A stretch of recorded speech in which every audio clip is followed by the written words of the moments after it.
The following opinions are solely those of Boattest.com and its test captain. Hi, I'm Steve for Boattest.com, and today we're going to be conducting a performance review of the GTS 225 from Glastron.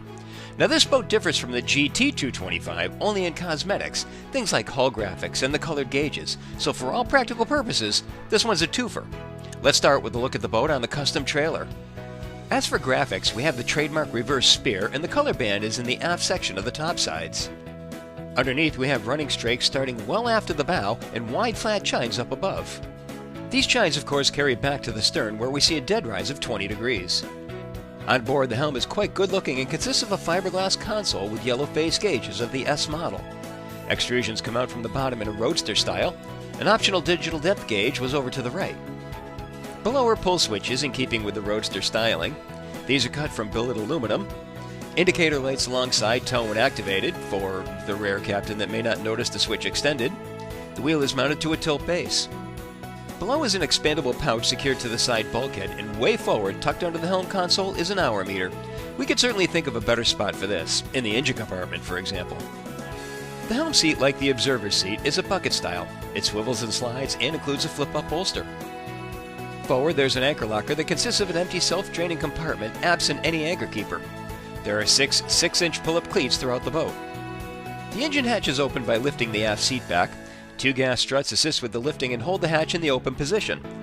The GTS 225 can be powered with engines from either Mercury or Volvo Penta from 220 to 320 horsepower. Here, our test boat is fitted with the Volvo Penta VA 270. A single battery is over to the port hand side and accessed by lifting out a removable storage bin. On the water, we'll take a look at her dimensions. She has a length overall of 22 feet, a beam of 8 feet 4 inches, and a draft of 34 inches. With an empty weight of 3,350 pounds, 3/4 fuel, and 2 people on board, we had an estimated test weight of 3,950 pounds. Freeboard measures 37.5 inches at the bow and drops to 30 inches as we move aft. With the single Volvo Penta VA 270 turning an SX outdrive with a 14.5 by 19 prop, we reached a top speed of 51.4 miles per hour at 5,000 RPM. At that speed, we were burning 20.6 gallons per hour, which translates into a range of 90 miles. Best economy appears to be at the 2,500 RPM and 19.8 mile per hour setting. That produced a fuel burn of 5.1 gallons per hour in a range of 140 miles. Realistically though, 3,000 will probably be the target speed. That made a good jump in speed with 27.5 miles per hour with just a slight penalty in fuel consumption with 7.2 gallons per hour. We reached planing speed in 3.1 seconds, so she's quick to accelerate.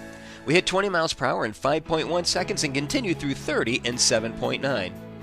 Bow rise was minimal on acceleration, so visibility is not compromised. And while on the subject of visibility, we seem to be looking through the roadster-style windshield at all times rather than at the frame above, but we did have some reflective glare from the gauges.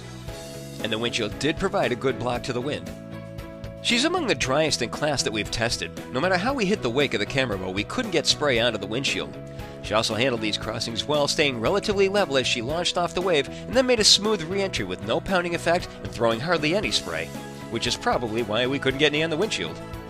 Among her coolest handling characteristics was her turning ability. Never a hint of chine walk and no ventilation of the prop whatsoever. She rolls only 9 degrees into the turn and stays well planted throughout. She doesn't so much carve through the turn as she does ride through it. In this manner, she stays comfortable with no tendency to toss those on board to the outside of the turn. This speaks of a good boat for the family of water sports, especially towing skiers or tubes. So let's turn our attention to how we'll accommodate the family on our outings. We start here in the cockpit, which has U-shaped seating. The quilting and color design carried throughout the boat is featured in the center seat. Just behind the bench seating is a large sun pad measuring 3 feet 1 inch deep and 6 feet 11 inches across. The sides can be raised to create a chaise lounge. Also, underneath the center cushion is a hidden backrest for facing aft. For water sports, our boat had both the standard molded swim platform as well as an optional extension. The standard is 19 inches out. We add an additional 21 inches to the optional platform, which sits lower and aids in prepping for water sports. The non-skid surface and stereo remote make this an ideal place to spend while at rest. We'll finish up front in the bow. There's room for 2 with deep secure seating. I like the recessed cup holder in the sides as it keeps it well out of the way. We think Glastron did a good job in creating the GTS 225. She has sport looks and excellent handling characteristics. She's above the price point class, but still competitive with prices ranging in the low 40s to mid 50s, depending on options. The GT version will be slightly lower with fewer amenities. Both come with a custom trailer. And that's our full inspection of the GTS 225 from Glastron. For BoatTest.com, I'm Captain Steve. We'll see you on the water.